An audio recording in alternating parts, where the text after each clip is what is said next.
తగ్గుతున్న సంతానోత్పత్తి స్థాయిలు, ఆర్థిక వృద్ధి, కార్మిక శక్తి లభ్యత, వాటి దీర్ఘకాలిక ప్రభావం పట్ల ఆందోళనలు. అధిక జననాల రేటును ప్రోత్సహించే లక్ష్యంతో ఆంధ్రప్రదేశ్ ప్రభుత్వం ఒక కొత్త జనాభా నిర్వహణ వ్యూహాన్ని పరిశీలిస్తోంది.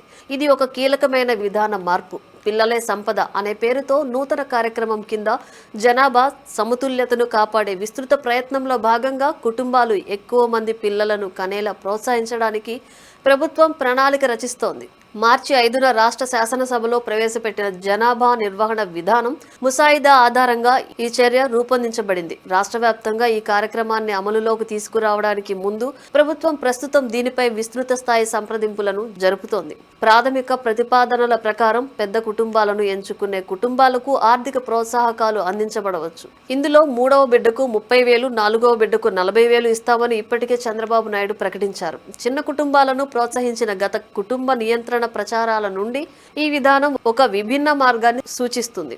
మారుతున్న జనాభా పోకడలకు అనుగుణంగా వచ్చిన మార్పును ఇది ప్రతిబింబిస్తుంది. జనాభా సాంద్రత విషయంలోనూ రాష్ట్రం జాతీయ సగటు కంటే వెనుకబడి ఉందని గణాంకాలు సూచిస్తున్నాయి. దేశ సగటు చదరపు కిలోమీటర్కు 382 మంది కాగా రాష్ట్రంలో ఈ సంఖ్య 304గా ఉంది. జిల్లా స్థాయి వ్యత్యాసాలను పరిశీలిస్తే కడప జిల్లా అత్యధికంగా 1.99 సంతానోత్పత్తి రేటును నమోదు చేయగా విశాఖపట్నం అత్యల్ప రేట్లలో ఒకటిగా 1.32ను నమోదు చేసింది.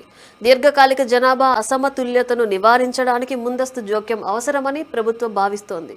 చైనా, జపాన్, దక్షిణ కొరియా, ఇటలీ, జర్మనీ వంటి అనేక అభివృద్ధి చెందిన దేశాలు నిలకడగా తక్కువగా ఉన్న జనన రేట్ల కారణంగా వృద్ధాప్య జనాభా, క్షీణిస్తున్న శ్రామిక శక్తి సమస్యలతో సతమతమవుతున్న ప్రపంచ పోకడలను కూడా ప్రభుత్వం పరిగణలోకి తీసుకుంది.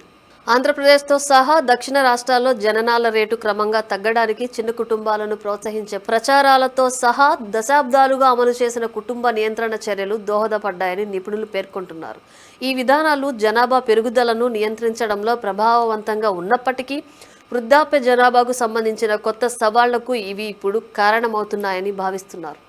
అధిక జనన రేటును ప్రోత్సహించడం ద్వారా స్థిరమైన శ్రామిక శక్తిని, సమతుల్య జనాభా నిర్మాణాన్ని, నిరంతర ఆర్థిక పురోగతిని సాధించగలమని ప్రభుత్వం ఆశిస్తోంది. ప్రతిపాదిత విధానం ఇంకా చర్చల దశలోనే ఉందని, దీనిని అంతిమంగా అమలు చేయడానికి ముందు సంబంధిత వర్గాలు, నిపుణులు, ప్రజల నుండి వచ్చే సూచనలను పరిగణలోకి తీసుకుంటామని అధికారులు చెబుతున్నారు.